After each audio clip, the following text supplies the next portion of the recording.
মা বাবার সাথে বেয়াদবি করলে ফলাফল কেমন হয় শুনেন। কুমিল্লার একটা এলাকার নাম হলো চান্দিনা।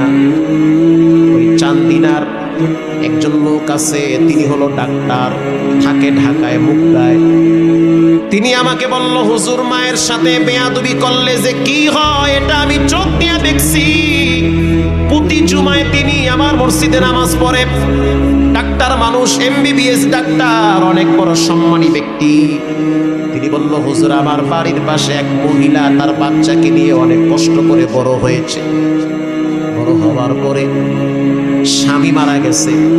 স্বামী মারা যাওয়ার পরে স্ত্রী দ্বিতীয় কোনো স্বামী গ্রহণ করে নাই। বাচ্চার চেহারার দিকে তাকাইয়া সৌন্দর্য, রূপ, লাবণ্য, যৌবনকে বিসর্জন দিয়েছে। বাচ্চা বড় হয়ে গেছে, শক্তি হয়েছে সন্তান। এবার মাকে বলল, ও মা, আমার মনে চায় আমি ইতালিতে গিয়া কাজ কাম কইরা বাড়ি ঘরটার একটু সৌন্দর্য করব, কিন্তু টাকা নাই, কেমনে আমি ইতালি যাব? নানার যেই সম্পদ মা তুমি পাবে সেই সম্পদ বিক্রি করে আমার ইতালি পাঠায়া দাও।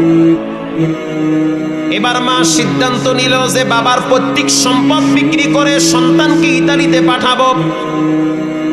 সম্পদ বিক্রি করার পরে টাকার ক্যাপচার হয় না, আরো লাগবে। এবার মা নিজের ব্যবহৃত হাতের রুলি, গলার হার বিক্রি করে টাকা যোগ করে সন্তানকে ইতালি পাঠায়া দিছে। ইতালিতে সন্তান যাওয়ার পরে 2-1 মাস মায়ের সাথে ভালো এক সম্পর্ক। ও মা, আগামী বছর থেকে ঘরের কাছে হাত দিব, বিল্ডিং বানাইব। কত স্বপ্ন, মায়ের কলিজার ভিতরে আনন্দ। যদিও আমি দ্বিতীয় স্বামী হিসেবে কাউকে গ্রহণ করি নাই, সন্তানের ভবিষ্যতের দিকে তাকায়া আজকে সেই সন্তান প্রতিষ্ঠিত হয়েছে, মানুষ হয়ে গেছে। এবার সেই ডাক্তার বলে, হুজুর 3-4 মাস যাওয়ার পরে সন্তান কেমন জানি পরিবর্তন হয়ে গেছে। পরে বুঝতে পারলাম সন্তান একটা মেয়ের পাল্লায় পড়ছে। এই মেয়েটার সাথে ফোনে নিয়মিত কথা হয়, আলাপ হয়। আল্লাহর কসম, আল্লাহর জাত ও সিফতের কসম, মিথ্যা বললে যেন আমার জিহ্বাটা বেঁকা হয়ে যায়। গতকালকে বয়ান করছি কুমিল্লায়, লাঙ্গলকোট কুমিল্লায়।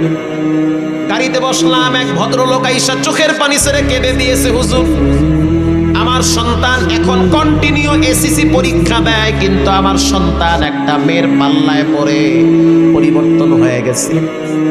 সন্তানটা ঘরেও থাকে না, রাত জেগে জেগে মেয়েটার সাথে সময় দেয়। একটু দোয়া করেন, কিছু বললে সন্তান আমাকে মারতে চায়। এরকম সন্তান আজকে ঘরে ঘরে অভাব না, আছে না নাই?